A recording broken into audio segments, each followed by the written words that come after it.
Bé, hola a tots. Això és un vídeo una miqueta especial. Aquest vídeo no hauria d'haver sortit avui, ja que no he vist el Barça-Villarreal, no he vist el 3-5. Recordem que el Barça ha perdut 3-5 a Montjuïc contra el Villarreal en un partit lamentable, un mes d'aquesta temporada, que la veritat és que és una temporada segurament per oblidar, de la que no recordarem gaires coses si tot pinta com sembla que acabarà, que és que el Barça no lluitarà per cap títol. Però el vídeo m'han putxat a fer-lo al final a l'anunci de Xavi, a roda de premsa. Xavi Hernández ha sortit a roda de premsa i acaba d'anunciar que deixarà de ser entrenador del Barça el 30 de juny, que això i aquesta decisió destensarà l'equip, que aquesta decisió ajudarà a que l'equip es destensi i estigui tot l'ambient més relaxat i que els jugadors no sentin tanta pressió.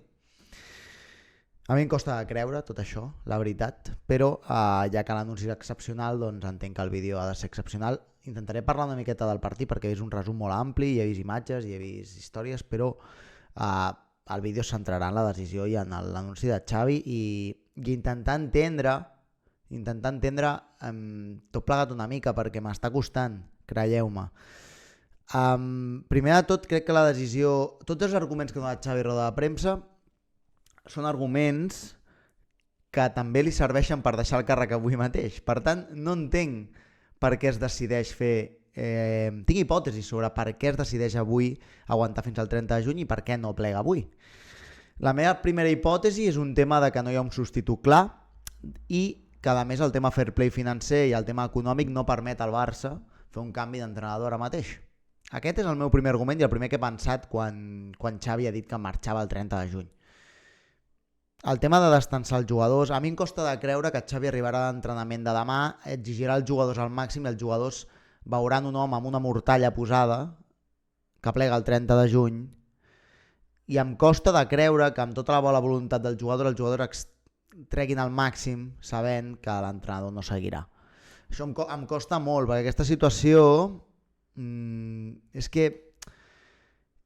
és que la veritat és que no acabo d'entendre per què decideix això avui, per què ho anuncia d'aquesta manera, per què no hi ha un treball de comunicació més ampli del club, per què no es fa anunci. Xavi Hernández, sent entrenador del Barça, perdrà 2-3 partits seguits, si no és el dimecres serà el dissabte i si no serà l'eliminatòria de Champions, perquè spoiler, l'eliminatòria no la guanyarem, la Champions, perdó, no la guanyarem, suposo que l'eliminatòria contra el Nàpols, doncs potser sí, pel que sigui, la guanyes i passes l'eliminatòria, però la Champions no la guanyaràs i què faràs? Quants mesos estarem sense barallar per cap títol? Bueno, sense barallar per cap títol, has d'intentar cada quart. Ara de cop s'ha convertit això en la temporada de Radomir antic, la temporada 2002-2003, que el Barça es va classificar per la UEFA a l'última jornada d'un partit al Camp Nou contra el Celta amb gols de Saviola i Sorín. Això que acabo de fer és lamentable que me'n recordi això, però és que vaig anar al camp aquell dia. Que la temporada no es pot acabar en una espècie de Rivaldo contra el València classificant a l'última jornada com a quart. No pot ser això. El Barça té molt talent individual a la plantilla. El Barça té molt... Per mi té millor plantilla que l'any passat. Com pot ser que no hi sigui? I la resposta, com sempre, la té el futbol. Xavi Hernández ha tornat a parlar a la premsa de motius, de destensar, d'errades individuals, de concepte de pressió, d'errades arbitrals, i em dóna la sensació de que no hi ha l'anàlisi i l'autocrítica que ell moltes vegades defensa i parla. Hem de fer autocrítica, hem de fer ser autocrítics. Doncs no em dóna la sensació que en tota la temporada s'hagi estat autocrític, amb res del que passava sobre el camp. Perquè al final, pressió a part, pressió als jugadors, mals resultats, males dinàmiques, etc. El que mana és el camp sempre, és el que fas al camp. I hi ha errades que venen col·lectives de tot l'any i no s'han solucionat. I per molt que parlem de pressió, per molt que parlem de canvi de respiració en l'ambient, de que hi hagi un gir, perquè ara hem anunciat que Xavi no aguantarà fins al 30 de juny,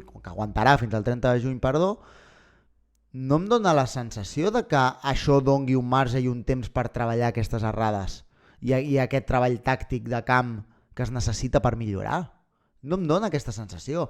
I quan ara perdi Xavi 3 partits seguits, què farem? Què farem? Quan Xavi estigui a 20 punts del Madrid, a la Lliga, què farem? Què farem? Quina solució hi haurà? Aguantar fins al 30 de juny? I si la situació es torna incontrolable, què fem? Tots els motius que ha donat Xavi Hernández avui són per plegar avui, no el 30 de juny, avui. No entenc, de veritat, em costa molt de creure. Una altra cosa, a part, és que a Xavi no se li pot negar el barcelonisme que sent. A Xavi no se li pot negar que ell és molt del Barça i que el sent molt seu. Igual que no es pot negar el que és Xavi per la història del Barça. No es pot negar, encara que el seu periple com a entrenador serà recordat més amb ombres que amb llums. Va guanyar la Lliga, va guanyar la Supercopa, ja s'ha encarregat ell de treure pit, ok, perfecte. Se'l recordarà per això, però no se'l recordarà pel que representava tampoc com a jugador. Òbviament la imatge com a Xavi jugador serà molt més gran sempre que el Xavi entrenador, això és així. Però no se li pot negar l'acte de barcelonisme. Un altre agafa, plega avui, se'n va i a prendre el sac. Xavi assumeix el risc de quedar-se fins al 30 de juny. Entenc, és que de veritat no em quadra que no fos d'aquesta manera, que és que no hi ha ni diners ni substitut. És que no puc entendre d'una altra manera. No entenc que Xavi accepti quedar-se fins al 30 de juny sabent que hi ha un substitut i que el club fins i tot, sabent que pot col·locar un substitut i que tingui fair play econòmic per fer-ho, l'aguanti fins al 30 de juny. Això és inviable. No ho poden fer a nivell econòmic i decideixen això, un acord de mínims de quedar-se fins al 30 de juny. No se li pot negar el barcelonisme, un altre no faria això. No se pot negar, igual que no es pot negar la imatge del Xavi futbolista. Però sí que entre tots n'hem d'aprendre d'això. Crec que Xavi és la persona que més consens ha generat a la història del club des de que jo segueixo el Barça com a entrenador. Crec que no hi havia cap dubte sobre que funcionaria bé. No hi havia cap dubte i per això és tan frustrant. Perquè no hi havia cap dubte i perquè havia d'anar bé, perquè Xavi havia de ser el proper entrenador dels propers 5-10 anys. Havia de ser. Havia de ser... Ara faré mal comparant amb Guardiola, però havia de ser el Guardiola que va marxar amb 4 anys d'entrenador, doncs elevar-ho i aconseguir que allò es prolongués en el temps. Havia de ser això.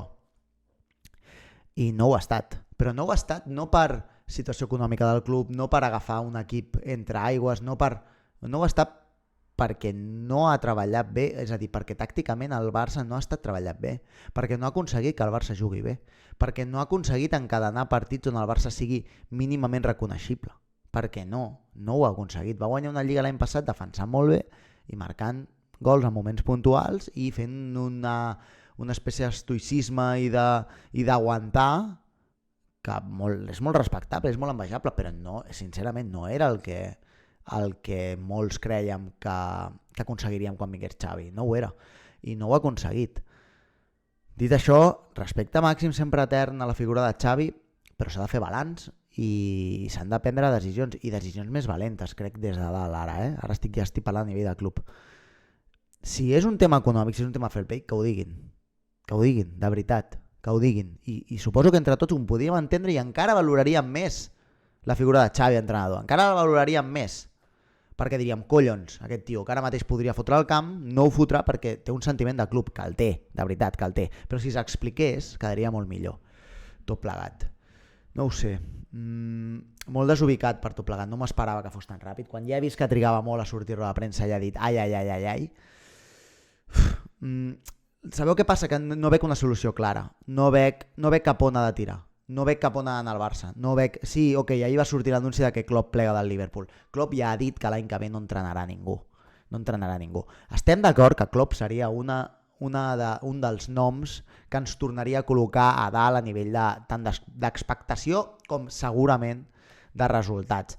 Klopp, conceptualment, hi ha coses que ens xocarien del que fa Klopp, però segurament és un dels noms que genera més atracció i més entusiasme segurament al club, però ell ja va dir que l'any que ve no entrenarà i és una persona que normalment no acostuma a vendre fum a les rodes de premsa, sinó que acostuma a ser bastant directe i clar en el que diu i no acostuma a fer el joc d'especular amb res, i sí que em crec que no entrenarà. Altres solucions, hi ha Hansi Flick, exentrenador del Bayern. No ho sé si ara portar un entrenador alemany que no coneix l'idioma, que hi ha una idiosincràsia del Barça, òbviament deu conèixer la manera de jugar del Barça, la manera de funcionar, però que no ha sortit d'Alemanya a l'hora d'entrenar i que ha entrenat un Bayern que el va entrenar un any i 6 mesos i sí, va guanyar la Champions d'aquella manera, però no tenim les certeses. I amb Xavi tampoc les teníem. Val?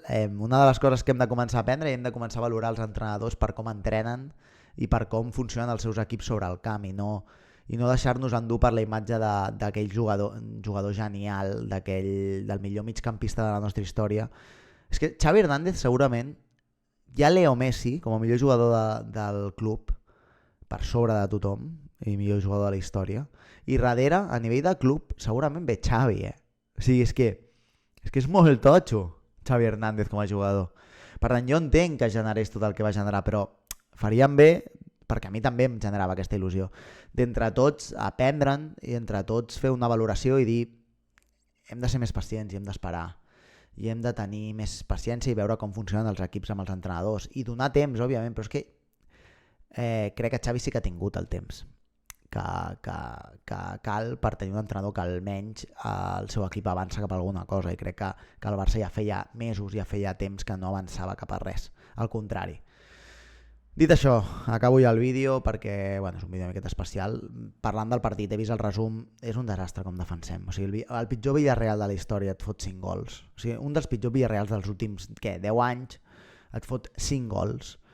No ho sé. És que tinc molts dubtes, però tinc masses coses al cap ara amb el tema del Xavi i tal, i tampoc seria just que em posés a fer una anàlisi del partit perquè, no l'he vist. O sigui, he vist el resum ara ampliat, ni les jugades polèmiques i els gols, i no m'agrada opinar d'això perquè hi ha molts intangibles i moltes coses que a mi m'agrada valorar i que avui no ho faria, i per tant, en fi, a veure com evoluciona els propers dies. Jo ja faig una aposta personal, no crec que Xavi aguanti fins al 30 de juny, jo crec que saltarà abans, jo crec que segurament hi haurà un canvi abans, i que ara el que ha fet és guanyar una miqueta de temps perquè el club pugui treballar aquest substitut i aquest tema de fair play financer i tal. Jo crec que ha guanyat aquest temps i se li ha d'agrair i se li ha de donar les gràcies, però no em crec que aguanti fins al 30 de juny. Em sembla impossible, em sembla surrealista, em sembla totalment fora de lloc. Veurem si jo crec que l'objectiu de la temporada ja ha de ser quedar entre els 4 primers i anar a la Champions. Ja ens hem de centrar en això i oblidar-nos, i la Champions segurament contra el Nàpols tinguem opcions de passar a l'eliminatòria, tampoc ho veig clar, però tindrem opcions de passar a l'eliminatòria, i segurament a quart de final si ens agafa un equip ben enrocat d'Europa, un equip de primer nivell europeu, segurament anirem fora i ens hauríem de centrar en quedar entre els 4 primers, perquè si no sí que hi ha un desastre i el club l'haurem de vendre a trossos al final. S'acaba aquí el vídeo, una abraçada a tots i ens veiem.